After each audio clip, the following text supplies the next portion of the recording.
नमस्ते दोस्तों। आज हम एक ऐसी कहानी सुनाने जा रहे हैं जो न केवल दिलचस्प है बल्कि हमें जिंदगी का असली मतलब भी सिखाती है। आज की कहानी कुछ हटके है, सीखने वाली भी। यह कहानी हमें सिखाएगी कि कैसे हम अपने जीवन में आने वाली परिस्थितियों को समझें और उनसे सीखें। सोचो, एक छोटी बच्ची समंदर किनारे खेल रही थी। वह रेत के किले बना रही थी और अपनी चप्पलों के साथ मस्ती कर रही थी। खेलते खेलते एक बड़ी लहर आई और बच्ची की चप्पलें उठाकर ले गईं। बच्ची ने कभी सोचा भी नहीं था कि ऐसा हो सकता है। बच्ची को बड़ा दुख हुआ। उसने रेत पर लिखा, समंदर चोर है। उसकी मासूमियत में छुपा था एक गहरा संदेश। थोड़ी देर बाद का किस्सा सुनो। समंदर की लहरें शांत हो गईं, लेकिन कहानी यहीं खत्म नहीं होती। उसी समंदर में एक लड़का डूब गया। लहरों की ताकत ने उसे खींच लिया और वह संघर्ष करने लगा। बेचारी मां रो रो कर रेत पर लिखने लगी, समंदर हत्यारा है। उसकी पीड़ा और दर्द ने उसे यह लिखने पर मजबूर कर दिया। फिर क्या हुआ? एक बूढ़ा आदमी वहां आया। वह समंदर के किनारे टहल रहा था, अपने विचारों में खोया हुआ। किस्मत देखो, उसे रेत में एक बेशकीमती मोती मिल गया। उसकी आंखों में चमक आ गई और वह खुशी से झूम उठा। खुशी से झूम उठा वो। उसने रेत पर लिखा, समंदर दयावान है। उसकी खुशी का ठिकाना नहीं था। अब सुनो मछुआरों की बात।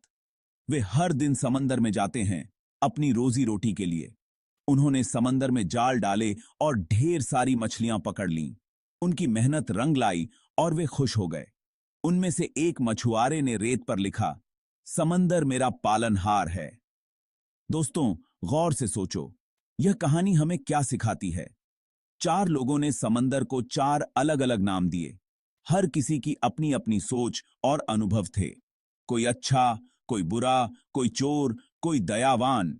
यह सब उनके अनुभवों पर निर्भर करता है। फिर एक बड़ी लहर उठी और रेत पर लिखी बातें धुल गईं। समंदर ने सब कुछ मिटा दिया, जैसे कुछ हुआ ही नहीं था। रेत फिर से साफ हो गई। यह हमें सिखाता है कि समय के साथ सब कुछ बदल जाता है। कहानी का मतलब है कि लोग चाहे जो कहें, हमें अपनी मस्ती में रहना है। हमें अपने जीवन का आनंद लेना चाहिए। उनकी बातों से क्या, कभी अच्छी, कभी बुरी।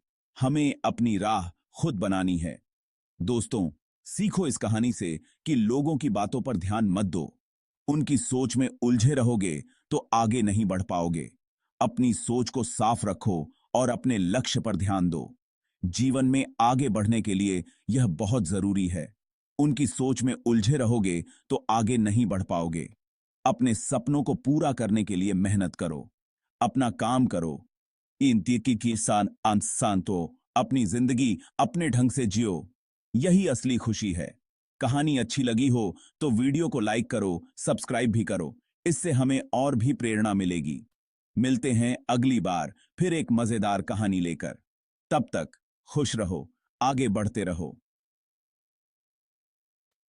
धन्यवाद। समंदर की तरह विशाल और शांत रहो और जीवन का आनंद लो।